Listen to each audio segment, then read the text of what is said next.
오늘 가치의 전환이라는 제목으로 우리 어르신들과 함께 또 주님의 말씀을 나누려고 합니다.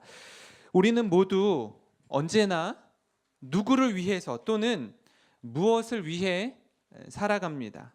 부모는 자녀를 위해서, 그리고 수고와 눈물과 땀을 많이 흘리고요. 또 자녀는 부모님을 위해서 이렇게 헌신한다고 합니다. 저는 부모이자 동시에 자녀인데요. 보니까 부모가 자녀를 사랑하는 것, 제가 저희 부모님께 하는 것과 이렇게 비교하면 자녀가 부모를 생각하는 건 참 많이 부족하지 않을까 하는 생각이 많습니다. 어찌 부모님의 그 사랑과 그 마음을, 희생을 자녀들이 이해하고 따라가겠습니까? 참 많이 부족한 것 같습니다. 보통 이렇게 건배사를 할 때 뭐뭐를 위하여 뭐 이렇게 하잖아요. 그죠?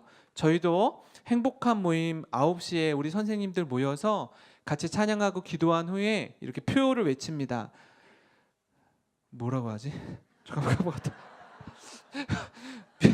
믿음의 유산을 다음 세대에게, 이렇게 해요. 믿음의 유산을 다음 세대에게. 이게 우리 행복한 모임의 표인데 이전에 아주 오래전 이야기인 것 같아요. 제가 이렇게 어렴풋이 기억나는 이 건배사들을 보면은 여당, 야당, 집권을 잡은 당을 여당이라고 하는데, 여당은요 이렇게 건배사를 할 때 위하여 이렇게 합니다. 위하여.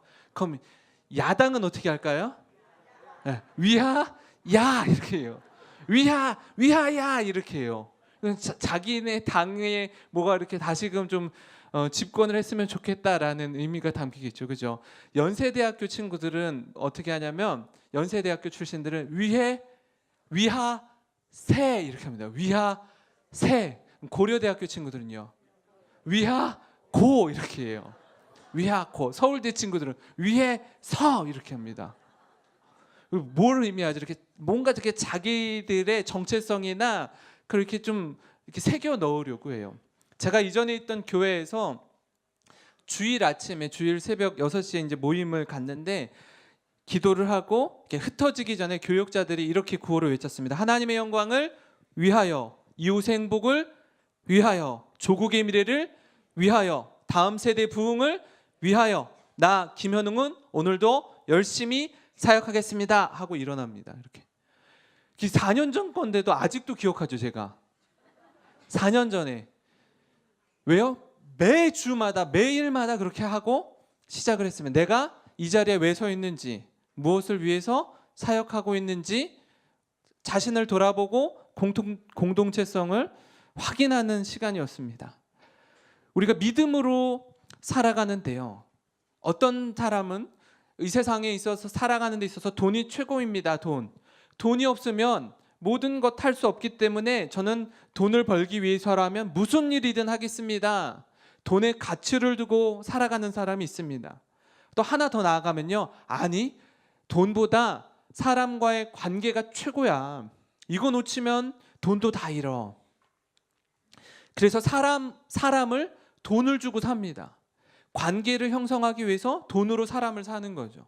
왜냐하면 사람과의 관계가 최고의 가치라고 생각하기 때문에. 50대가 넘어가면 남자들은 명예를 최고의 가치로 여긴다고 합니다. 이 명예가 실추되거나 땅에 떨어지면 견디지 못합니다. 그렇게 사람이 돈의 가치를 두든지, 사람의 가치를 두든지, 또 명예의 가치를 두든지, 그렇게 가치를 추구하는 인생을 살아가는데요. 그럼 쉽게 얘기해 보면, 우리가 어디에 가치를 두는지 확인하는 가장 쉬운 방법 중에 하나가 뭐냐면, 가계부를 보시면 돼요. 가계부를. 우리 가족의 지출이 어디에 가장 많이 이루어지고 있는가. 어젠가 그저께 TV 프로그램, 케이블 TV를 봤더니 이렇게 어떤 그 유명한 가수인지 모르겠는데, 가수인지 그 배우인지 모르겠는데, 그 분이 6학년짜리 4학년짜리 딸 둘을 키우더라고요. 딸 둘을 키우는데 그 연예인은 두 딸에 올인하는 거예요. 자녀가 최고의 인생의 가치인 거예요. 그래서 모든 자신이 버는 비용을 아이의 교육에 다 투자합니다. 아낌없이 투자하더라고요. 그냥 갖다가 쏟아붓더라고요. 최고의 미래의 그 자기의 자산이라고 생각하는 거예요. 우리 딸 둘이 나에게 내가 나이 들고 노년 생활에 접어들 때에 우리 딸 둘이 잘해주겠지. 그래서 6학년짜리 4학년짜리 딸에게 이렇게 물어봤어요. 인터뷰를 했어요. 첫째 딸한테 엄마가 너희들 이렇게 키워주는데 너희들 이제 나중에 너희가 성장해서 엄마한테 이렇게 뭐 용돈은 드릴 거니? 이렇게 물어봤어요. 네, 드리겠다고 해서 큰 딸이 넌 매달 얼마 드릴 거야? 뭐 6학년짜리가 뭘 알겠어요. 근데 매달 50만 원씩 드리겠다 하더라고요. 매달 50만 원씩. 근데 둘째가 옆에 4학년짜리가 이렇게 있더니 그러는 거예요. 저는요 50만 원은 너무 크고요. 10만 원씩 드릴 거예요. 그러는 거예요. 10만 원씩. 지금 엄마는 두 딸한테 올인하고 있는데 뭐 비용이 어떻든 저떻든 관계없이 그냥 다 쏟아붓고 있거든요. 그냥 모든 거를 다 쏟아붓고 있는데 딸은 그렇게 생각하지 않는 거예요. 그걸 딱 보더니 엄마가 좀 충격을 받더라고요. 야, 이런 말을 하는 거예요. 둘째 딸을 저걸 보니까 아직 나이가 어린데 엄마한테 10만 원 주겠다고 얘기하는 걸 보니까 그 자기 딸한테 얘기하는 거예요. 싹수가 노란 게 보인다고 이러는 거예요. 그러니까 다른 거죠. 부모가 자녀를 생각하는 건 자녀가 부모를 생각하는 거라. 나의 지출이 어디에 많이 사용되는지 그거는요. 뭘 의미하냐면 가계부를 보면요. 나는 그렇게라고 얘기하지 않을지 모르지만 그냥 가계부에서 드러나는 거예요. 내가 어디에다가 가치를 두고 있는지가 고스란히 다 담겨 있는 게 내가 어디에 지출을 많이 하고 있는지 확인하면 정확하게 알 수 있습니다. 아주 쉽게 알 수 있는 방법입니다. 무엇을 사랑하고 어디에 가치를 두고 살아가는지 알 수 있는 방법입니다. 오늘 말씀을 통해서 바울이 우리에게 도전하기를 어디에 가치를 두고 살아가야 되는지 자신의 실패담과 자신이 그렇게 분명한 목표를 향해서 열심히 살았는데 이후로는 어떻게 살아가고 있는지 말씀을 나누면서 우리 어르신들의 남은 생애 가운데서도 그 가치의 전환이 이루어지는 이 시간이 되기를 주님의 이름으로 축원합니다. 바울이 지금 우리가 빌립보서 말씀을 묵상하면서 바울이 내가 이전에는 이렇게 살았습니다. 그리고 여기에 가치를 두고 살았습니다. 하고 달려왔습니다. 그런데 오늘 말씀을 보니까 바울이 살았던 그 삶의 가치가 이렇게 좀 변화된 거예요. 전환된 거예요. 이전에는 하나님을 위하여 산다라는 삶이 하나님 앞에서 하나님을 위해서 사는 삶은 지금 바울 당시에 예수라는 사람이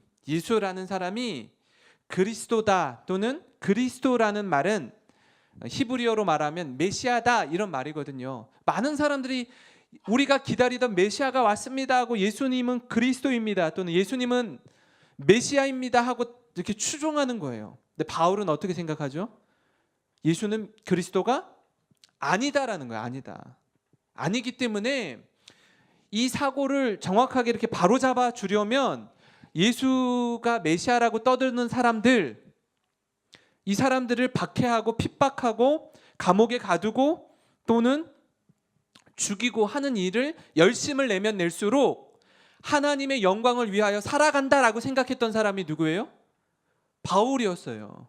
그게 하나님을 위하여 산다라고 생각했던 거였어요.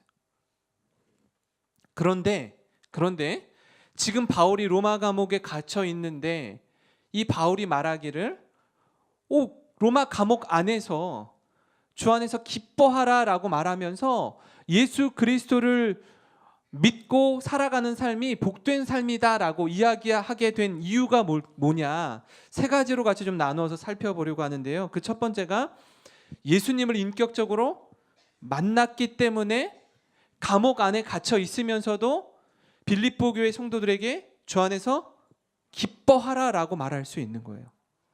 이전에는 어떻게 살았다고요? 하나님을 위하여 사는 삶은 예수님을 믿는 사람들을 핍박하는 삶이 하나님을 위하여 사는 삶이라고 믿었던 사람이었다고요. 근데 그게 어떻게 바뀌어졌는지 그 첫 번째가 뭐라고요? 예수님을 인격적으로 만났기 때문에 전혀 다른 삶을 살게 된 것입니다. 빌립보서 3장 3절 말씀을 제가 읽어드리겠습니다. 하나님의 성령으로 봉사하며 그리스도 예수로 자랑하고 육체를 신뢰하지 않는 우리가 곧 할례파라 이렇게 말씀합니다. 그가 하나님의 성령으로 내 힘으로 봉사하고 섬기는 게 아니라 주님께서 공급해 주시는 힘으로 봉사하는 삶, 그리고 봉사하는 나 자신, 내가 이 정도 섬겨, 내가 이 정도 봉사해 라고 말하면서 나를 드러내는 삶이 아니라 누구를 자랑하죠? 예수님을 자랑하는 삶. 그리고 내가 이런저런 많은 것들을 가지고 있기 때문에 그걸 가진 내 육체를 신뢰하는 것이 아니라 하나님을 온전히 신뢰하는 삶, 그러한 삶이 진짜 참 할례를 받은 사람이다 라고 말하는 거예요. 할례는 하나님의 백성들의 표식인 거예요. 나 하나님 자녀 된 사람이야. 나 하나님께서 우리를 선택한 민족이야. 이게 이스라엘 사람들에게는 굉장히 강했어요. 그런데 시간이 지나면 지날수록 부패해지는 원리는 뭐냐면 내용은 없어지고 뭐만 남아요? 형식만 남고 껍데기만 남는 거예요. 나 하나님의 신분의 표식을 내 몸에 가지고 있어. 이것 말고는 자랑할 게 없는 거예요. 자랑할 게 없는 거예요. 저는 초등학교, 중학교, 고등학교 다닐 때 학교의 육상 대표 선수였어요. 100m, 200m 선수였어요. 그리고 400m 계주 선수였는데 400m 계주를 할 때는 가장 중요한 게 뭐죠? 가장 중요한 게 바통을 다음 사람에게 잘 전해주는 거예요. 내가 속한 구간에서 최선을 다해서 뛴 다음에 그 다음에 어떻게 바통을 그 다음 주자에게 잘 넘겨주는 거거든요. 넘겨준 다음에는 어떡하죠? 저는요 더 이상 뛰지 않아도 돼요. 그 사람이 열심히 뛰도록 바통을 잘 건네주면은 되는 역할이 이 계주할 때 그 주자들의 역할이거든요. 근데 만약에 제가 막 열심히 100m를 뛰고 그 다음 주자에게 바통을 넘겨준 뒤에도 제가 막 뛰고 있으면요 너무 웃기는 거죠. 제가 열심히 뛴다고 될 일이 아니에요. 이제는 그 다음 사람이 열심히 뛰도록 잘 건네주면 제가 하는 역할은 다 끝난 거예요. 다 이룬 거예요. 다 이룬 거예요. 그런데 자꾸 제가 뛰려고 하는 거죠. 더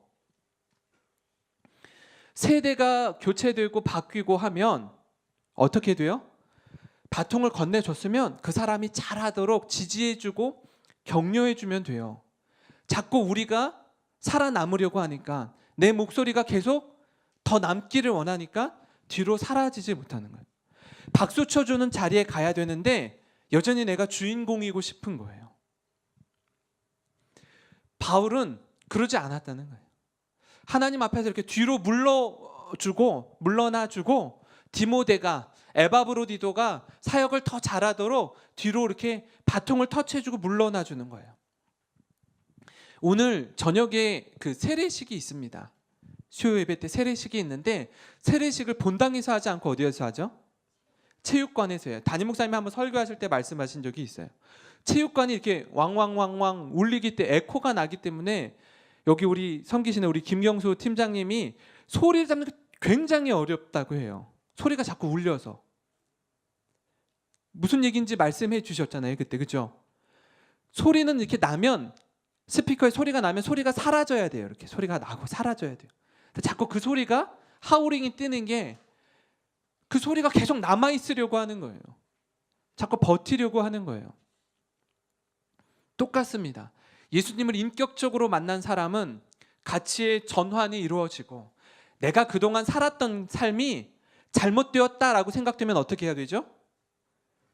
돌이켜야 되는 거예요. 돌이켜야 되는 거예요. 술이나 담배의 알코올 중독이나 이렇게 그 흡연, 담배에 중독이 되면은 이게 헤어나오지를 못하거든요. 끊기가 쉽지 않아요. 요즘엔 방송에 얼마나 그 정말 적나라하게 리얼하게 금연 광고를 합니까? 그죠? 금연 광고를 하죠. 그런데 그렇게 이렇게 담배갑에도 엄청난 그런 뭐 폐암 환자들의 그림, 이렇게 막 이쪽으로 숨을 쉬는 사람들의 사진들 방송을 해도 쉽게 끊지 못합니다. 그죠? 하다가 하루에 한 갑씩 두 갑씩 피다가 암에 걸렸어요. 폐암에. 그래서 의사 선생님이 뭐 6개월밖에 살지 못합니다라고 이제 이렇게 시한부 선고를 받아도 못 끊어요. 어차피 6개월밖에 못 살 거 더 많이 피고 죽어야지 하고 펴요. 정말이에요. 이게요. 아니 뭐 그냥 뭐 그때까지 더 열심히 피워야지. 이게 그런 마음이 들면은 이게 생각이 바뀌고 전환되어야 하는데 그러지 않더라라는 거예요. 어떤 중등부 때 어떤 아이가 그래요. 목사님, 우리 할아버지는 담배 하루에 한 갑씩 폈는데도 95세까지 사셨는데요. 그렇게 말하는 아이도 있어요. 담배 피는 게 뭐 문제예요? 제가 그래요. 그 아이한테 얘야, 너희 할아버지가 담배를 안 피셨으면 110세까지는 사셨을 거야. 그 정도로 담배 한 갑씩 펴도 95세 사셨으면 이게 안 되는 거예요. 잘못된 게 알고 문제가 생긴 걸 알면 어떻게 돼야 돼요? 바뀌어야 돼요. 바울은 어땠어요? 예수님을 믿는 사람들 핍박하고 죽였던 사람이었는데 예수님을 만나고 내가 잘못 믿었구나가 확인되니까 어떻게 되죠? 예수님을 위해서 이제는 감옥에도 갇히고 예수님을 위해서라면 죽음을, 생명을 아끼지 않았던 사람이었어요. 그게 바울에게 있어서 우리가 가장 본받아야 될 점이에요. 잘못되었는데도 끝까지 그 잘못을 인정하지 않는 사람이 아니라 잘못된 것 알았으면 부끄럽지만 면목 없지만 고쳐 나가는 거예요. 그런 사람이 정말 존경스러운 사람일 것입니다. 많은 사람들이 이 자꾸 껍데기, 형식만 남는 거예요. 나는 내가 왕년에 말이지, 내가 이런 사람이었어, 내가 대기업에 여기까지 올라갔었어, 내가 재산이 이만큼 많았었어. 계속 그것만 남는 거예요. 지금 나의 내용은, 내 삶을 채우는 내용은 아무것도 없는 거예요. 지금 내가 자랑할 게 아무것도 없거든요. 바울이 이렇게 얘기합니다. 그러나 나도 육체를 신뢰할 만하며 만일 누구든지 다른 이가 육체를 신뢰할 것이 있는 줄로 생각하면 나는 더욱 그러하리니 나는 8일 만에 할례를 받고 이스라엘 족속이요 베냐민 지파요 히브리인 중에 히브리인이요 율법으로는 바리새인이요 열심으로는 교회를 박해하고 율법의 의로는 흠이 없는 자라. 누가 자기 자신을 자랑할 게 있다? 나는 말이지 너희들이 자랑하는 것보다 더 많은 육체를 자랑할 것이 많은 사람이었어 라고 얘기하는 거예요. 자랑할 게 이렇게 많지만 이 모든 것을 다 뒤로 할 수 있는 이유, 같이 전환이 일어났기 때문에 가능하다라는 것을 보여주고 있습니다. 내가 이런 사람이지만 이거를 자랑으로 더 이상 삼지 않아. 이게 나에게 있어서는 더 이상 자랑거리가 아니야 라고 말하는 겁니다. 감옥 안에서 도리어 주 안에서 기뻐하라, 내가 다시 말하노니 기뻐하라고 말할 수 있는 이유 두 번째는요, 가치의 전환이 일어났기 때문에 가능했다라는 겁니다. 우리는 살아가면서 더 좋은 것을 발견하게 되면요, 이전에 그렇게 움켜쥐고 있었고 이전에 정말 가치 있다라고 생각했던 것을 내려놓을 수 있게 됩니다. 더 좋은 것을 발견하게 되면 그렇다는 거죠. 더 좋은 것을 발견하지 못하면 어떻게 해요? 계속 그것을 붙들고 있죠. 계속 그것을 붙들고 있습니다. 포기하려고 하지 않습니다. 바울이 그랬던 사람이었습니다. 사실 바울이 예수님을 믿고 따르는 자를 핍박하고 박해하는 것이 하나님을 위한 일, 최고의 가치 있는 일이라고 절대적으로 믿고 행동했던 사람이었습니다. 그렇게 열심을 내면 낼수록 도리어 하나님의 영광을 가리우는 일이라는 것을 몰랐어요. 몰라서 열심을 낸 거죠. 알면 그렇게 안 하죠. 그게 하나님의 영광을 위하여 사는 삶이라고 생각했던 사람이 누구였다고요? 바울이었다고요. 바울이었다고요. 그런데 이제는 하나님을 위하여 사는 인생은 예수 그리스도를 위하여 살아가는 것과 같다라는 것을 깨닫게 된 거예요. 깨닫게 된 거예요. 사울아 사울아 네가 어찌하여 나를 핍박하느냐.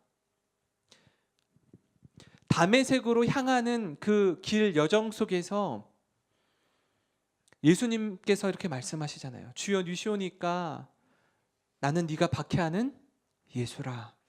예수라. 그 앞에 고꾸라지죠. 시력을 잃게 되죠.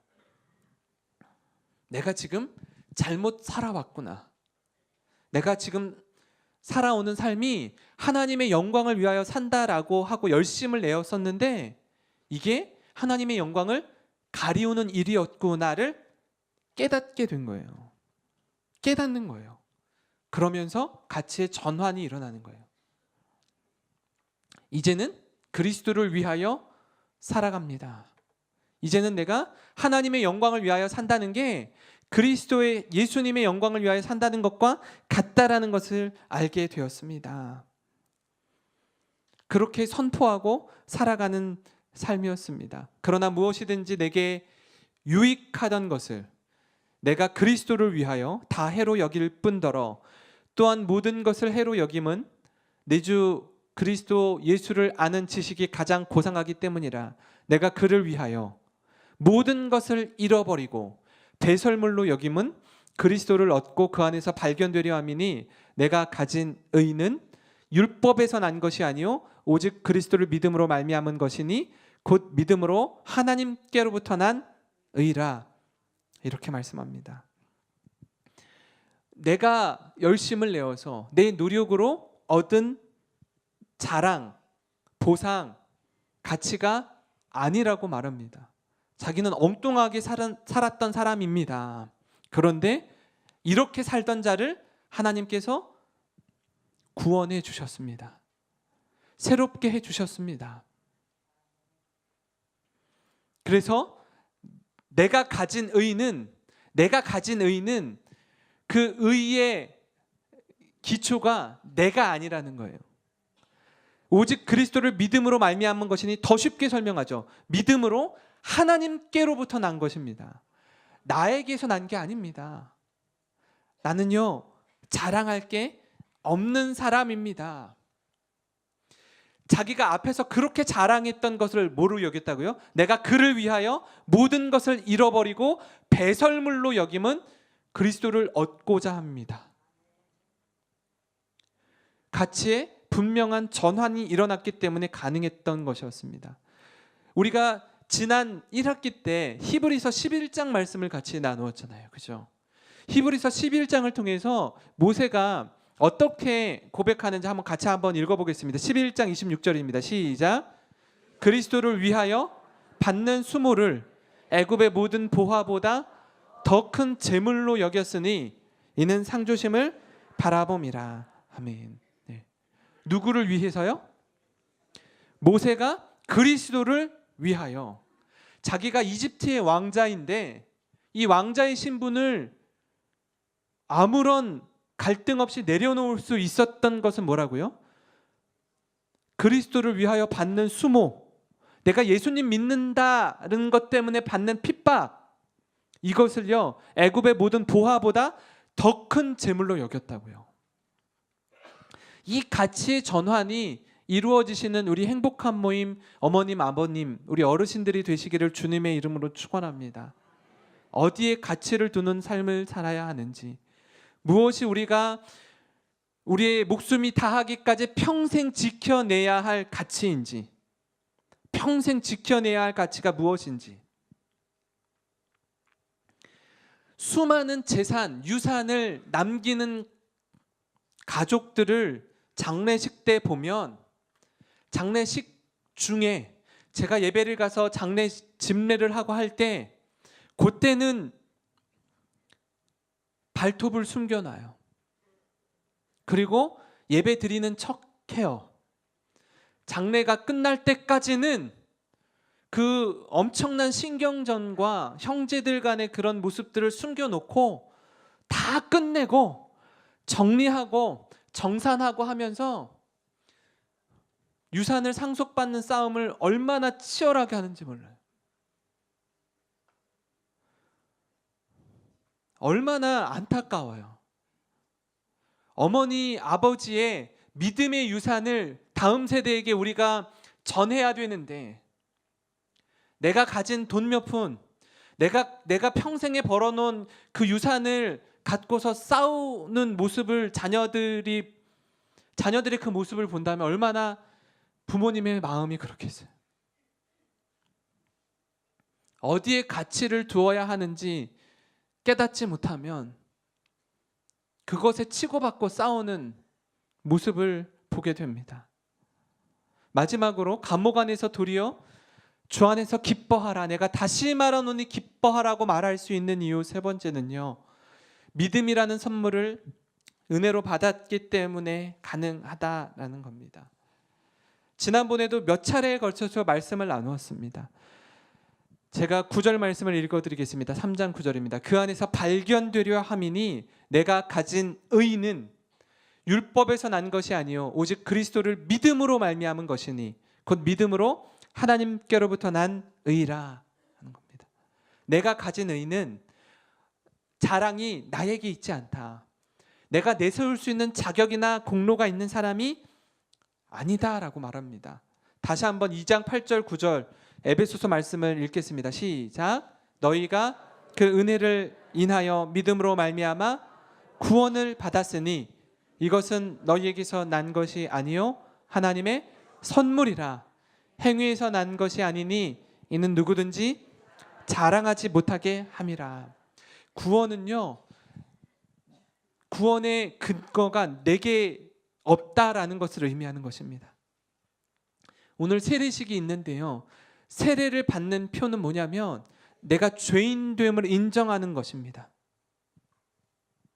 어떤 분은 세례의 그 정확한 의미를 잘 이해하지 못하셔서 이렇게 말씀하시는 분도 계세요. 아, 목사님, 저는 죄가 많아서요 아직 세례 받기에는 일러요, 이렇게 말하는. 제가 좀 더 이렇게 좀 깨끗해지고 난 이후에요, 제가 좀 더 하나님의 말씀대로 순종하며 살아가고 난 이후에 좀 내세울 것이 있은 다음에 세례 받을게요 라고 말하시는 어르신들이 계세요. 그건 세례의 뜻을 정확하게 인식하지 못하신 분이에요. 세례 받는 건요, 내가 죄가 많아서 세례 받는 거예요. 죄가 많아서. 세례는요, 우리가 하루 일과를 마치고 집에 저녁에 늦게 들어가면 어떻게 하죠? 손발을 씻거나 샤워를 해요. 왜냐하면 밖에서 묻은 때가 있기 때문에 깨끗하게 하려고 뭐 샤워를 하거나 손발을 씻거나 얼굴을 세수하죠. 세례 받는 것도 똑같아요. 내가 죄가 많아서 죄 씻는 표가 세례의 의미예요. 죄를 씻는 표가. 이미 성령 하나님으로부터 하나님 제가 하나님의 은혜가 아니면, 예수 그리스도의 십자가 공로가 아니면 죽을 수밖에 없는 죄인입니다 라는 것을 입으로 시인하고 그것을 모든 성도님들 앞에서 공적으로 예식하는 게 세례예요. 세례. 그걸 문답합니다. 정확하게. 우리의 유일한 구원자는 예수님밖에 없음을 믿으십니까? 거기에 아멘이라고 해야 세례를 베풀 수 있어요. 그게 하나님의 은혜로 구원받은 자의 고백이고 감격이고 기쁨인 줄 믿습니다. 우리 어머님, 아버님께서도 젊으셨을 때 얼마나 이 교회와 나라를 위해 수고하고 애쓰셨습니까? 가족을 위해서, 교회를 위해서, 민족을 위해 누구보다 헌신하고 희생하셨기에 오늘날 대한민국이 여기까지 이룰 수 있었습니다. 다음 세대가 잘 세워지기 위해서 우리는요, 한 알의 밀알처럼 잘 썩어져야 놀라운 열매를 맺을 줄 믿습니다.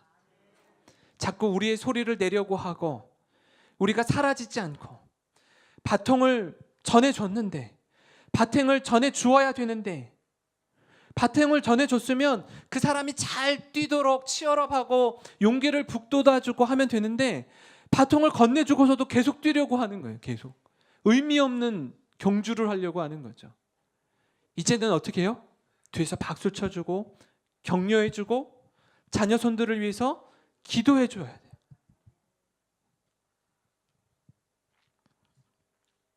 그 기도의 자리, 예배의 자리 가운데 나아가며 바울이 자신이 디모데에게 바통을 전해주면서, 에바브로디도에게 바통을 전해주면서, 내가 줄 수 있는 건 아무것도 없다.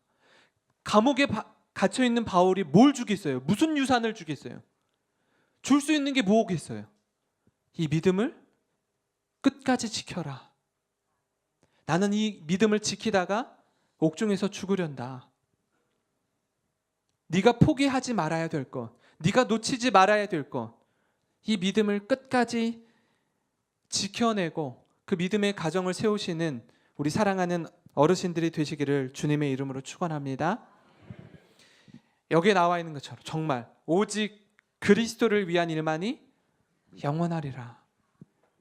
세상의 가치, 세상에 썩어질 것들을 추구하는 인생이 아니라 내가 오늘 하루를 살아도 주님의 영광을 위해서 믿음으로 살아가는 우리 어르신들이 되시기를 바랍니다.